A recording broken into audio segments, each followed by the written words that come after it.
Welcome back everyone. So about 2 days ago on June 27th, Capcom released Monster Hunter Puzzles, a mobile match 3 game, both for Android and iPhone, and really this one came out of nowhere for me. I was so focused on Monster Hunter Wilds, as well as just some of the other Armored Core stuff I'm doing right now. I didn't see this one coming at all. It just kind of popped up. But I've had a couple of days to get some hands-on with the game, so I just wanted to give you kind of my initial thoughts and impressions. I am going to do my best to keep it fairly spoiler-free, even though I doubt there's that many spoilers to be had for a mobile match 3 game, but even so, there'll be a little bit of video, maybe from the current event, some early to mid levels, as well as just the trailer playing in the background, why I chat about it, and what it has to offer.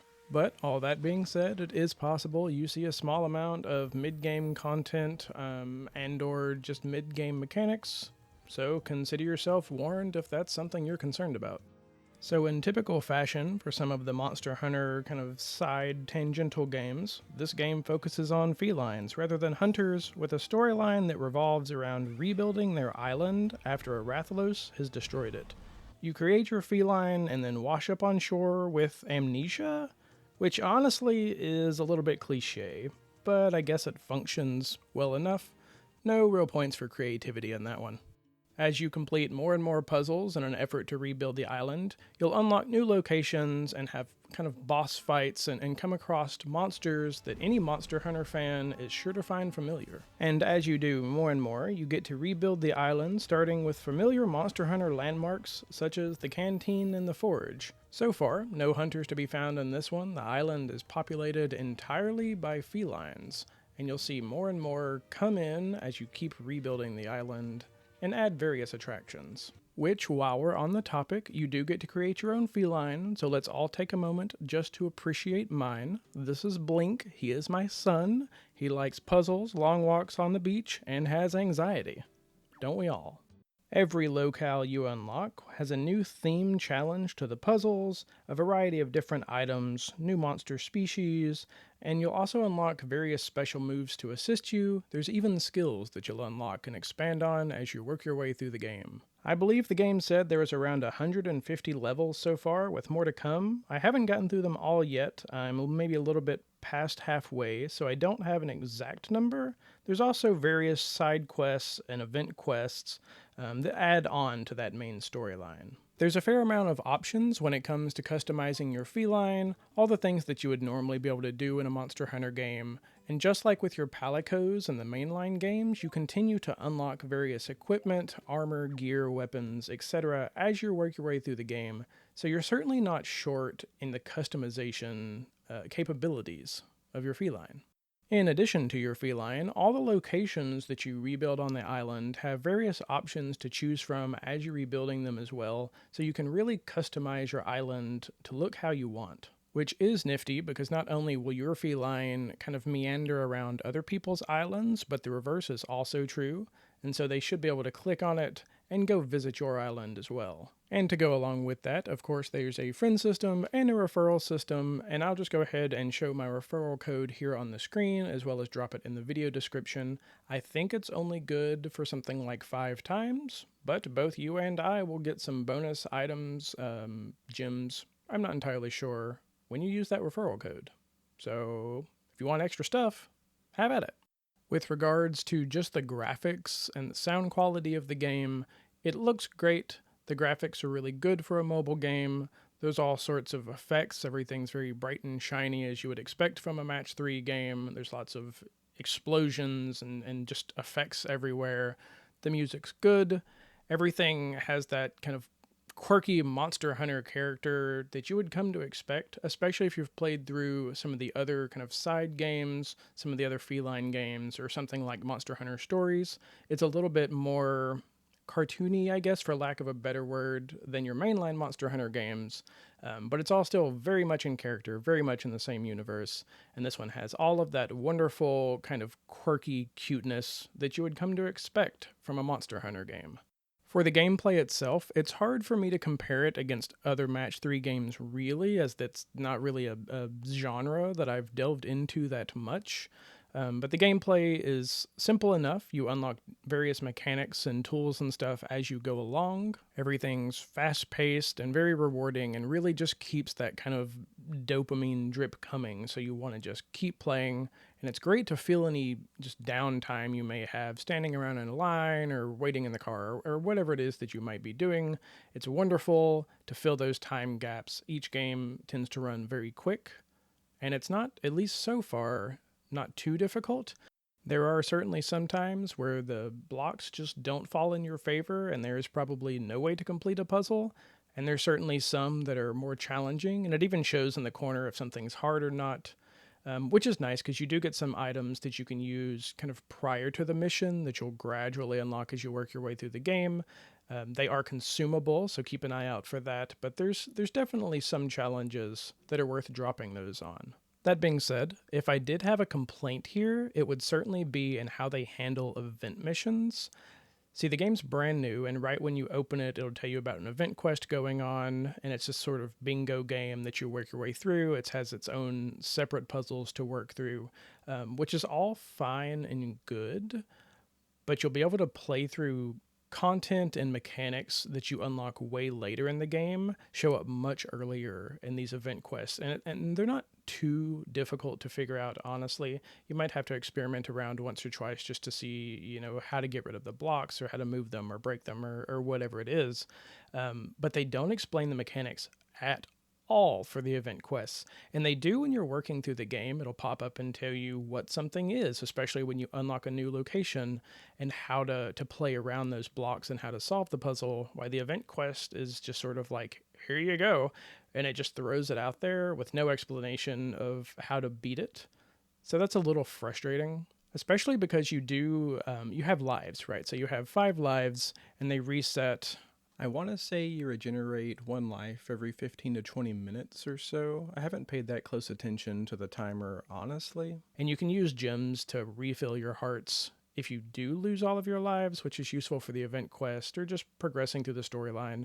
And the cost seems to be pretty good right now. I've been earning gems faster than I've been spending them if I do need lives or other things. So far it's been fairly cost effective. But that being said, it feels like it's sort of snowballing as I work my way through the game. So I'm a little bit hesitant to see what it looks like towards end game with regards to how fast you lose lives. Because some of the in-game, well, not even the in-game puzzles, some of the mid-game puzzles have been fairly challenging. Not all of them, but the occasional one has been fairly challenging. Overall, though, just the general gameplay and flow of everything has been really good, so no actual issues with regards to the gameplay itself. It's fairly fun, straightforward, and addictive. But, with all of that being said, it is still very, very much a mobile game. This game constantly pushes you to spend more money, whether it's to earn more items, get more chances at failed puzzles, restore your hearts, whatever it is, even to help get you up some of the ranked ladders. It seems like it is a constant barrage, almost no matter what icon you click on, of trying to monetize and trying to get you to spend, $2.99, $5.99, 99 cents. No matter where you click on, honestly, there is something that is asking for you to pay. It will also remind you at every loss that if you quit now and don't spend the 900 gems to keep going, which gives you another 5 moves if you're curious, maybe 4, I'm pretty sure it's 5. I don't do it that often because 900 gems is also what it costs to get back your 5 lives. But it'll remind you after every time you lose that you are losing items if you give up right there, which occasionally is fine. You're not worried about the items, or you'll spend the 900 if it's been a particularly hard puzzle to get through. It's fine, but like I said, as I've been progressing through the game, things are getting harder and harder. I'm burning through lives quicker and quicker. My gems, which were very plentiful at the beginning, are definitely starting to go down and dwindle, so I do worry about the end game, that it's just, you might spend 5 lives burning through 1 puzzle, or even 0 puzzles of that 150. So I'm really curious to see where it gets there, but it is not shy with reminding you that, hey, you can spend money if you want to keep going. Just give us $3. And that's pretty much it. For better or worse, Monster Hunter Puzzles is fun to play. It has a lot of interesting mechanics, there's a ton of customization, it looks and sounds great, but it is very much a mobile game. They will constantly ask you for money, and it's something where if you're it's hard for you to say no to something like that. If it's something that you can snowball and you're just like, oh, it's just $3, oh, it's just $2, just $4. Honestly, I would recommend you stay away from it. But if it's something that you can keep yourself under control and you don't feed into just the constant monetization that the game has, then I think it's a good time. The gameplay itself is great. All the graphics, everything else about it is great. It is really just this constant, egregious monetization practice that the game has that really bugs me. If I had to take just the gameplay, love it. So I think there's the catch, right? If I had to recommend it just for gameplay, yeah, absolutely. Pick it up. I'd probably give it, I have no match 3 experience and it's not generally my cup of tea, but it's been a fun time. I'd probably give it, maybe like an 8 out of 10, something like that. Very much in the Monster Hunter universe. It's a lot of fun. But those monetization practices are definitely egregious.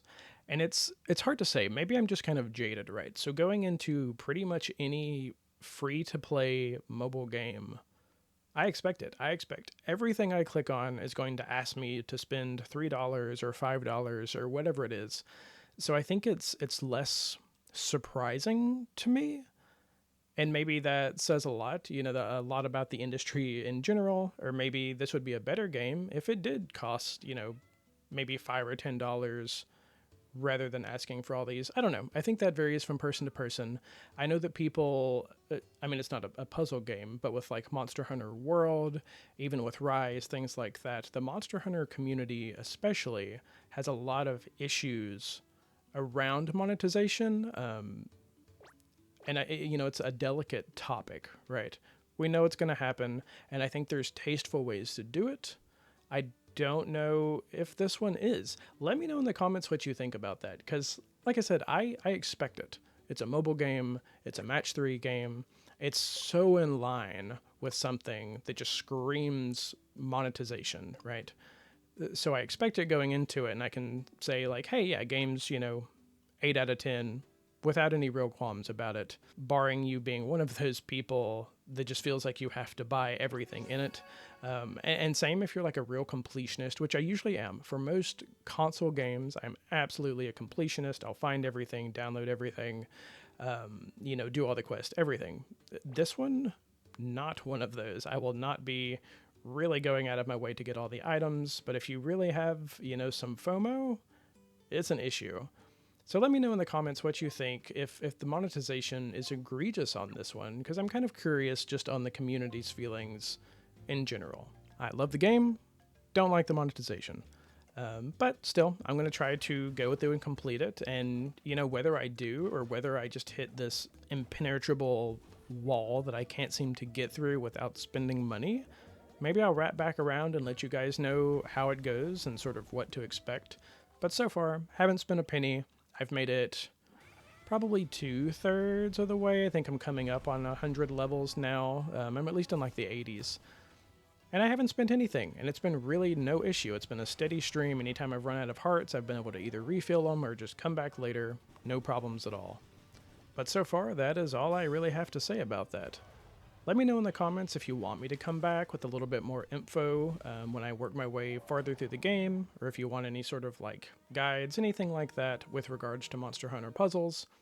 Let me know if you think the monetization is, unforgivable and absolutely egregious, or if it's just expected.